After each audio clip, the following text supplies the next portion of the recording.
Hi everyone, Mary again. Welcome to episode 6 of Keto Coach. This week I'm going to talk about getting your mind right. Yes, this is something that is very difficult. And I'm not saying that to be discouraging. It's the truth, and it's the number one reason why people don't succeed, not just with keto, but with anything that they do. If you don't have your mind right, you cannot make fantastic progress or reach your goals. So what do I mean by getting your mind right? Well, I'm going to touch on several different things today, but basically, you have to have a mindset that you can succeed. You have to believe you can succeed, but you also have to be willing to change the way you think about a lot of different things. You have to be on purpose with your thoughts. You can't just keep operating in the same old mode that you always operate in, or there won't be progress. So to get your mind right to succeed, I'm going to talk, specifically about succeeding with keto and, our views on food, carbs in particular. So one of the first things you need to do to get your mind right to succeed on this way of eating for long-term, lifelong change. So meaning you make the decision to embark on this new way of eating because you, for the rest of your life, want to be healthy and you want to be a normal weight. So your view of food needs to change. I think most of us, we go through life, and the reason we end up in the predicament we found ourselves in, being obese and maybe having diabetes and a whole host of other health issues due to our weight and the way we've eaten, is because we have abused food. We have misused it, and we think wrongly about it. Food is not our entertainment. It's not comfort. It's not reward. It is strictly fuel. It is something that we need to put into our body so that our body can function and operate optimally. Does that mean that we cannot enjoy our food? No, I don't put anything in my mouth that I don't want in my mouth. If it doesn't taste good, I'm not eating it. I don't choke down things for the sake of it being healthy.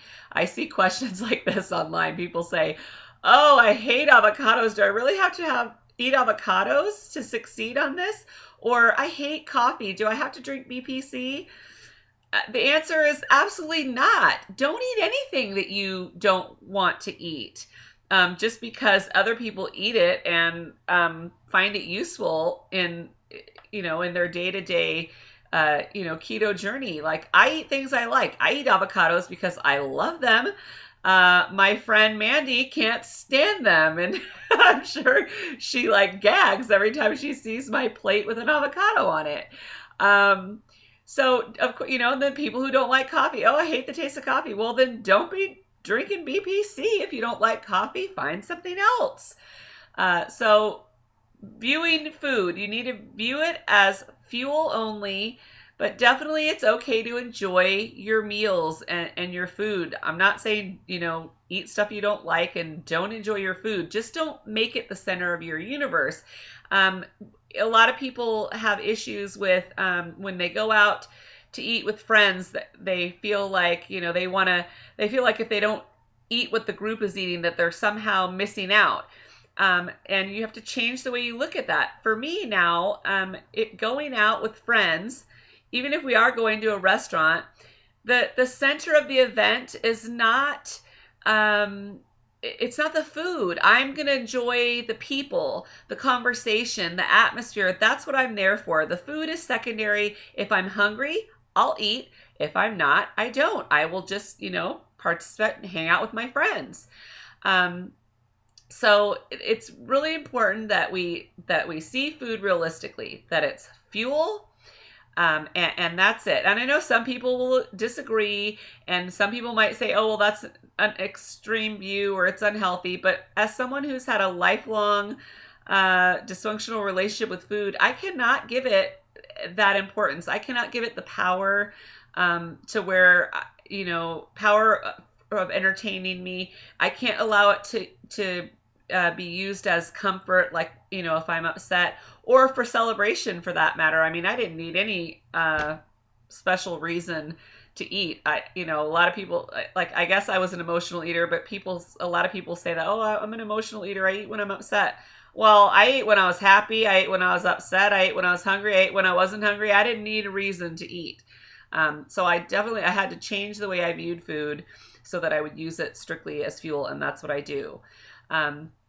Something else in relation to food and getting your mind right. You cannot fantasize about food. This is why this food fantasy is the number one reason that people derail, that they fall off the wagon. A more accurate way to say that is they jump off the wagon. They choose to go off plan and they fall off the wagon. They choose to do that. Nobody pushes them. But it usually results from food fantasy. So this whole, getting your mind right, you need to rein in your thoughts. You need to take your thoughts captive. You control them. You rule your thoughts. Don't let your thoughts rule you. Food is not the boss of you.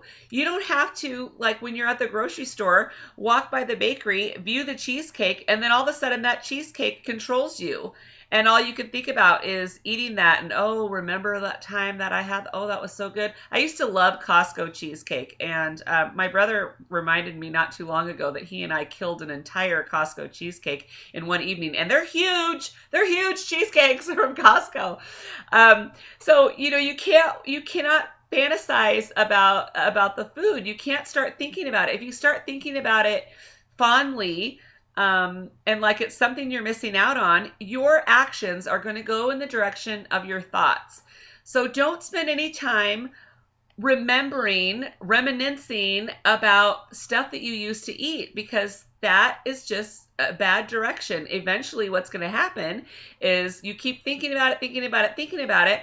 The next time you go to the store, that bag of Cheetos is going to be in your cart, or whatever it is that you have an issue with. You cannot fantasize about the food. That's so important. I think this is really a problem with people. They look at what someone else is eating, they start coveting, what's on their plate. And then they can't stop thinking about it.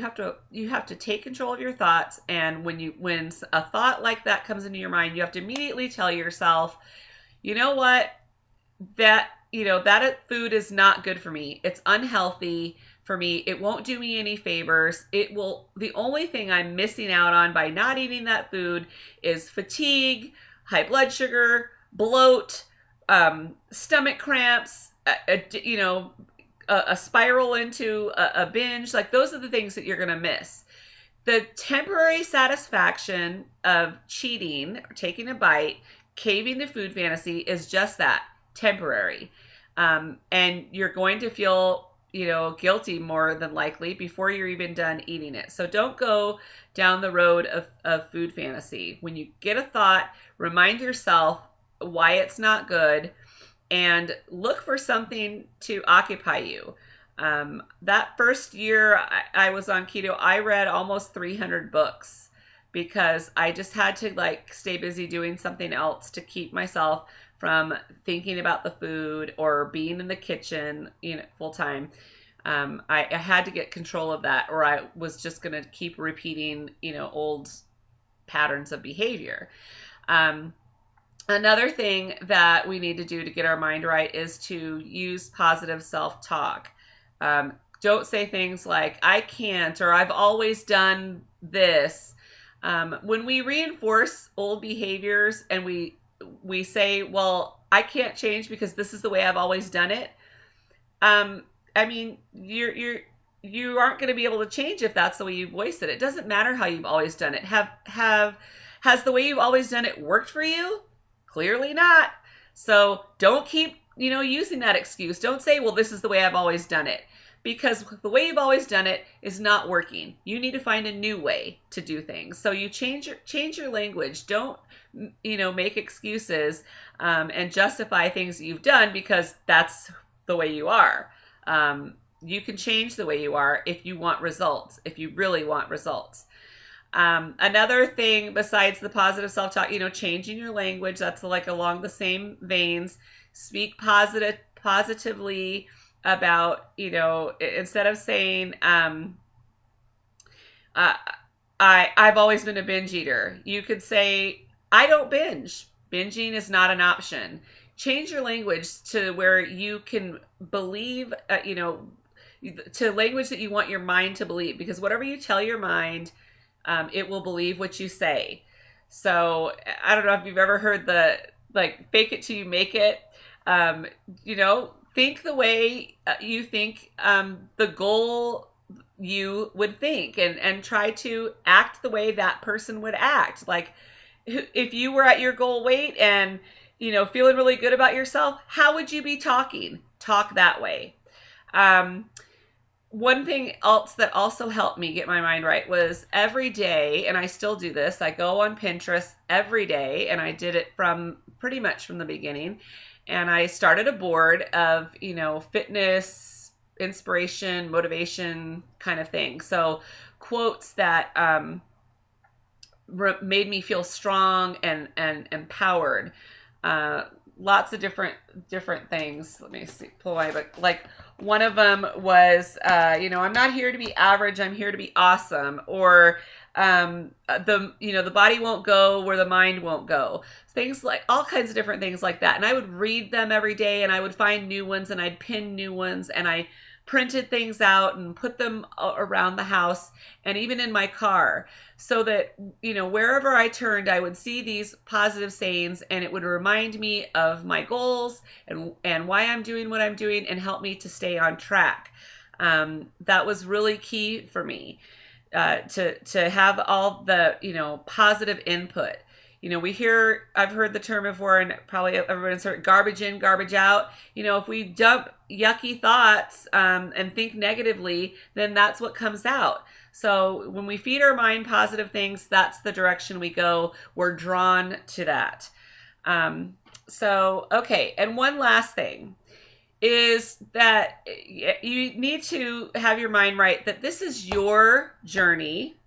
This is your responsibility. You are 100% responsible for how you think, how you act, and what you eat. What you put in your mouth is 100% on you.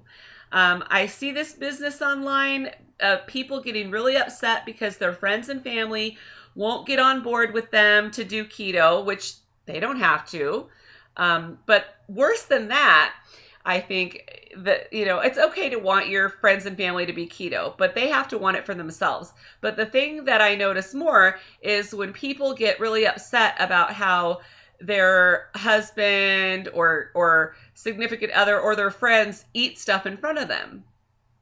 My friends and my family can eat whatever they want.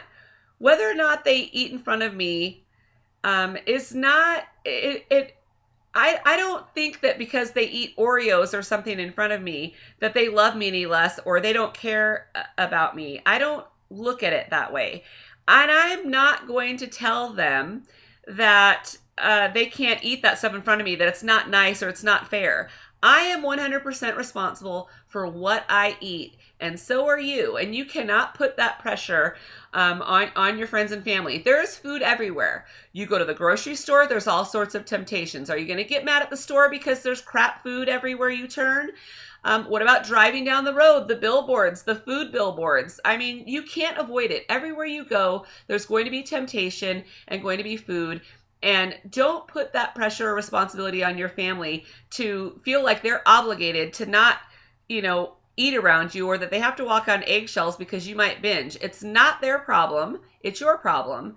And so I'd like to see more people realize that and take responsibility for themselves and what they choose to eat and put in their mouth. Don't put that on your friends and family. It's not their journey. They're not responsible for what you put in your mouth. You are, and only you. It's solely you. So basically, you're going to have to learn to deal with it. Temptation in food is everywhere. You can't force the people in your house to change and act differently. The change is on you. So I hope you don't get too upset about that, but that's the bottom line. It's all your job. It's nobody else's job to fix the problem. You created it, you fix it. And keep your mind right. So I hope you have a great keto week, and I'll see you next week for episode 7.